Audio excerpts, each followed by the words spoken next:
चौधरी समक्ष हाजर थई अने पोतानुं स्वेच्छिक राजीनामું धरी दीधुं छे।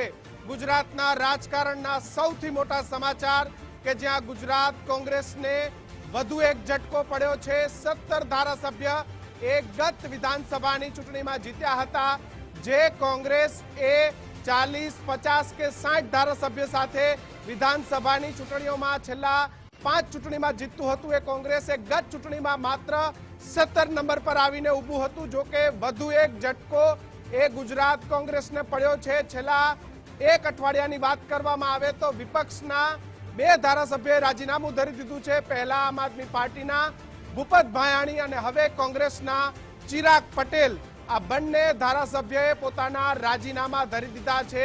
બંને ધારાસભ્ય પટેલ સમાજમાંથી આવે છે અને બંને ધારાસભ્યોએ પોતાનું રાજીનામું ધરી દીધું છે। ગુજરાત કોંગ્રેસને વધુ એક ઝટકો પડ્યો છે। ચિરાગ પટેલે આ લોકસભા પહેલા भारतीय जनता पार्टी में केसरिया करे एवी पूरेपूरी शक्यताओं सेवाई रही है। राजीनामानी इनसाइड स्टोरी बात करवामां आवे तो गुजरात कोंग्रेसे मात्र 17 बैठकों जीती है। विधानसभानी अंदर गुजरात कोंग्रेसने विपक्षनु कायदाकीय पद पण नथी मळ्युं। एवामां लोकसभानी चूंटणी आवी रही है। आणंद लोकसभा के ज्यांथी गुजरात कोंग्रेसना दिग्गज नेता पूर्व प्रमुख पूर्व केंद्रीय मंत्री भरतसिंह सोलंकी जारे चूंटणी लड़वानी तैयारी करता होय त्यारे आणंद लोकसभा में आवेली खंभात विधानसभा के ज्यां मेजोरिटी मुस्लिम मतदारों छे, आ जग्या परथी चिराग पटेल ए पहली वखत धारासभ्य तरीके चूंटाईने आव्या छे। एक ज वर्षनी अंदर आ धारासभ्ये प्रजाद्रोह कर्यो छे, चूंटणीना पैसा बगाड्या छे, पार्टीना पैसा बगाड्या छे।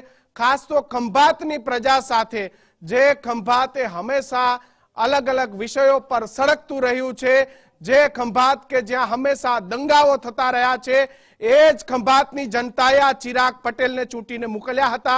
जो के चिराग पटेले पोतानुं राजीनामुं धरी दीधुं छे। गुजरात विधानसभा ए फरी वखत खंडित थई छे। पेला भूपत भायाणी आम आदमी पार्टीना धारासभ्य तेने आ 2024 ની લોકસભાની ચૂંટણી આવી રહી છે, પેલા વિધાનસભાને ખંડિત કરવાનો પહેલો પ્રયત્ન એમને કર્યો અને બીજો પ્રયત્ન ગુજરાત કોંગ્રેસના ધારાસભ્ય ચિરાગ પટેલે કર્યો। ચિરાગ પટેલ એ ભરતસિંહ સોલંકી જૂથના માનવામાં આવે છે। આણંદ લોકસભાની ખંભાત વિધાનસભાથી ચૂંટાઈને આવ્યા હતા। 17 ધારાસભ્ય કે જે કફોડી પરિસ્થિતિમાં ગુજરાતની અંદર ગુજરાતની જનતાએ કોંગ્રેસ પર વિશ્વાસ મૂકીને ચિરાગ પટેલને જીતાડ્યા હતા। ए चिराग पटेले खंभातनी जनता साथे द्रोह कर्यो छे, कोंग्रेस साथे द्रोह कर्यो छे अने फरी एक वखत गुजरातनी जनता पर 2 सीट विधानसभानो खर्च ए लागू पड़शे। करोड़ों रुपया ए वापरवामां आवे छे। चूंटणी कमिशनना आंकड़ाओ ए सरकारी होय छे, परंतु खानगी राहे जे राजकीय पक्षना लोको जे खर्चो करे छे ए करोड़ों रुपयानो खर्चो ए गुजरातनी एक विधानसभामां थई रह्यो छे। चिराग पटेले अत्यारे पोतानुं राजीनामुं धरी दीधुं छे। कोंग्रेसनुं संख्याबळ ए चिराग पटेलनुं राजीनामुं धराता हवे 16 पर आवी गयुं छे। जो के राजकीय विश्लेषको समाजसेवको अने भारतीय जनता पार्टीनुं एक जूथ कही रह्युं छे के हजू पण कोंग्रेसमांथी 2 થી 3 राजीनामा पड़े तो नवाय नहीं। अनेक राजकीय जे आगेवानो छे, भारतीय जनता पार्टी आगेवानो छे, ए कोंग्रेसना 4 થી 5 धारासभ्य जेओनो सतत संपर्क करी रह्या छे, तेमनी साथे वातचीत थई रही छे। आवनारा समयमां एटले के ज्यारे एप्रिल मे नी अंदर लोकसभानी चूंटणीओ गुजरातमां थवा जई रही छे त्यारे चिराग पटेले पोतानुं राजीनामुं धरी दीधुं छे। विधानसभाना अध्यक्ष शंकर चौधरी समक्ष जई स्वैच्छिक राजीनामुं धरता गुजरात विधानसभा अंदर 182 मांथी हवे जेने कहूं जो कांग्रेसना धारासभ्य ए राजीनामुं आपी दीधुं छे, शुं विगतो?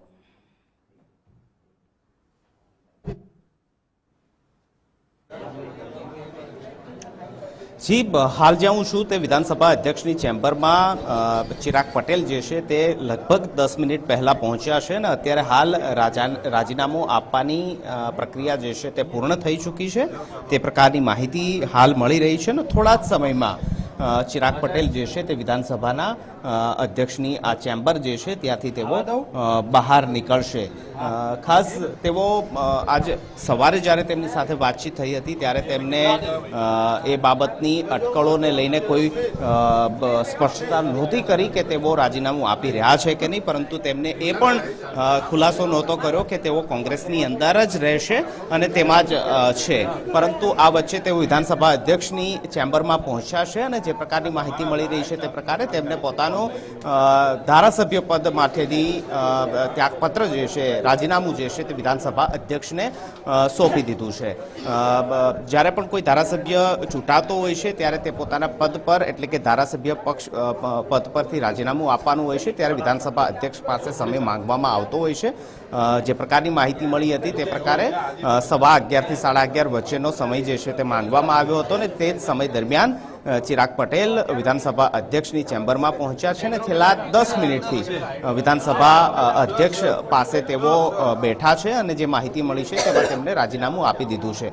જ્યારે પણ રાજીનામાનો પત્ર જે છે તે વિધાનસભા અધ્યક્ષને સોંપવામાં આવતો હોય છે ત્યારે વિધાનસભા અધ્યક્ષ જે છે તે ખરાઈ કરતા હોય છે. એક પ્રકારની પ્રક્રિયા રહેતી હોય છે કે કોઈ પણ પ્રકારના દબાવમાં કે કોઈ પણ પ્રકારના લોભ લાલચમાં તમે રાજીનામું આપ્યું છે કે નથી આપ્યું તે પ્રકારની તેઓ ખરાઈ કરે છે.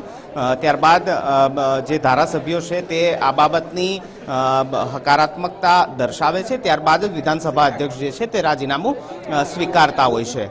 જે માહિતી મળી છે તેમાં ચિરાગ પટેલે રાજીનામું આપી દીધું છે. ખંભાત બેઠક હવે કોંગ્રેસ પાસે નથી રહી. ખંભાત બેઠકના ધારાસભ્ય હવે ચિરાગ પટેલ નથી રહ્યા. ગુજરાતની અંદર ફરી એકવાર બાય ઇલેક્શનનો માહોલ જે છે તે વિસાવદર સહિત ખંભાત વિધાનસભા બેઠકની અંદર પણ જોવા મળશે. જે પ્રકારે વિસાવદરના ભાયાણીએ થોડા સમય પહેલા રાજીનામું આપ્યું હતું કે જે આમ આદમી પાર્ટીના ધારાસભ્ય હતા ને હવે કોંગ્રેસની પણ સંખ્યાબળ જે 17નું હતું તે તૂટીને 16 પર પહોંચી ગયું છે. જે પ્રકારની માહિતી મળી રહી છે તે માહિતી પ્રમાણે 31 ડિસેમ્બર સુધી એટલે કે 31st સુધી આમ આદમી પાર્ટી અને કોંગ્રેસના હજી ધારાસભ્યો રાજીનામું આપી શકે છે.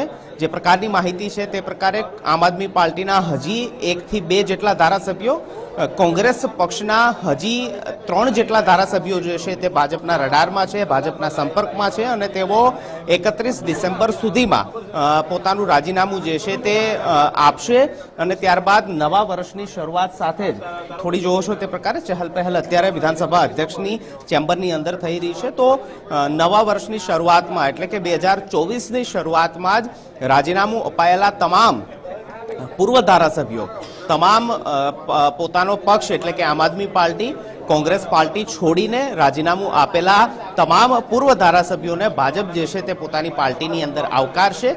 તેમના માટેની એક ગ્રાન્ડ વેલકમ પાર્ટી જે છે તે પ્રદેશ કાર્યાલય કમલમ ખાતે યોજવામાં આવશે. પ્રદેશ અધ્યક્ષ CR પાટીલની હાજરીમાં આ તમામ એટલે કે અત્યાર સુધી 2 સંખ્યાબળ થઈ ચૂક્યું છે, એક ભાયાણી અને બીજું ચિરાગ પટેલ. આ બંને સહિત હજી વધુ આમ આદમી પાર્ટીના પણ અને કોંગ્રેસ પક્ષના પણ હજી વધુ ધારાસભ્યો રાજીનામું આપશે અને ત્યારબાદ નવા વર્ષની શરૂઆત સાથે જ પ્રદેશ ભાજપ કાર્યાલય કમલમ ખાતે આ તમામને વેલકમ પાર્ટી આપવામાં આવશે. એટલે કે ભાજપ પક્ષની અંદર તમામ લોકોનો પ્રવેશ કરવામાં આવશે.